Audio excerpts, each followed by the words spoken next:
હવે જો એવી રીતે મારી પર ફોન આવશે ને તો હું સિરિયસલી એ નંબર લઈને પોલીસ સ્ટેશનમાં જઈશ અને પોલીસ કેસ કરીશ જો મને આવી રીતે કોઈ હેરાન કરીને તો ગાઈસ મારે છે ને એક ઇમ્પોર્ટન્ટ મેસેજ આપવો છે તમને બધાને.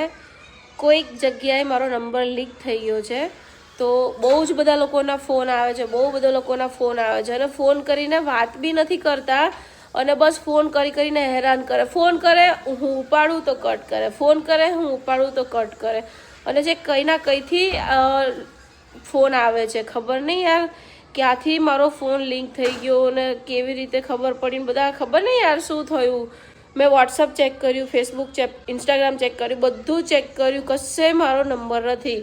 પણ મારો નંબર કશેકથી લીક થયો છે. હવે ક્યાંથી થયો કાંઈ ખબર નહીં. પણ પ્લીઝ યાર તમારા લોકો જોડે જો મારો નંબર આવ્યો હોય તો પ્લીઝ યાર કોઈને આવી રીતે હેરાન નહીં કરો.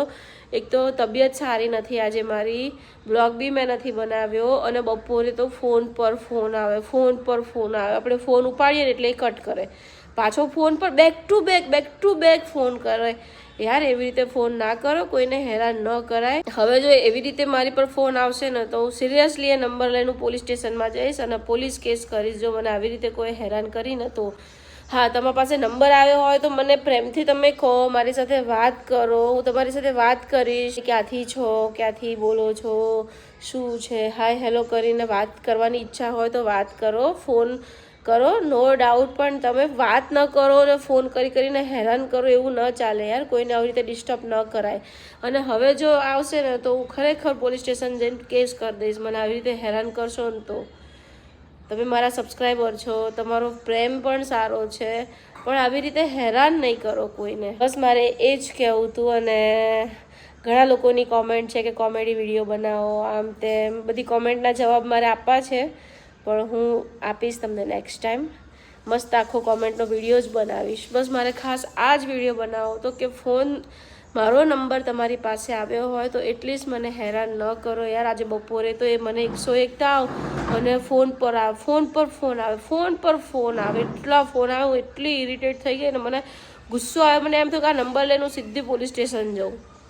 અરે વાત કરી લે તો નો ડાઉટ યાર, પણ વાત ન કરે ને ફોન પર ફોન કરે એવું થોડી ચાલે. હું હોસ્પિટલમાં ડૉક્ટર જોડે બેઠી હતી તોય કોકના ફોન પર ફોન આવતા હતા. બોલો, પ્રતિક ફોન ઉપાડતા હતા, પ્રતિક ફોન ઉપાડતા હતા, પણ કોઈ વાત ન કરે. બસ અલગ અલગ નંબર પરથી ફોન આવ્યા કરે છે યાર. હવે જો આવશે ને તો હું સીધી પોલીસ સ્ટેશન જઈશ. લાસ્ટ વોર્નિંગ છે. પોલીસ સ્ટેશનમાંથી તો બધી ડિટેલ નીકળી જ જશે, કોણે ફોન કર્યો, શું કર્યો, ક્યાંથી કર્યો, બધી જ ડિટેલ નીકળી જશે. એટલે મહેરબાની કરીને કોઈ મને ફોન નહીં કરતા, પહેલાં જ તમને કહી દઉં. તમારે કંઈ કામ હોય તો મને ઇન્સ્ટાગ્રામમાં DM કરજો, હું એનો જવાબ તમને આપીશ. પણ ફોન કરવાની કોશિશ કોઈ નહીં કરતા, મહેરબાની કરીને. તો કંઈ નહીં ગાઈસ, કાલે બ્લોગ આવશે, આજે બ્લોગ નહીં આવે. તો ગાઈસ કંઈ નહીં, ચાલો આજનો બ્લોગ અહીંયા પૂરો કરું છું. બસ મને ખાલી આ ઇમ્પોર્ટન્ટ મેસેજ તમને આપવો તો કે કોઈ પ્લીઝ ફોન નહીં કરતા. હવે કોઈનો ફોન આવશે તો હું સીધી એ નંબર લઈને પોલીસ સ્ટેશન જઈશ. Bye bye, Radhe Radhe. ફરી મળીએ કાલ નવા બ્લોગમાં.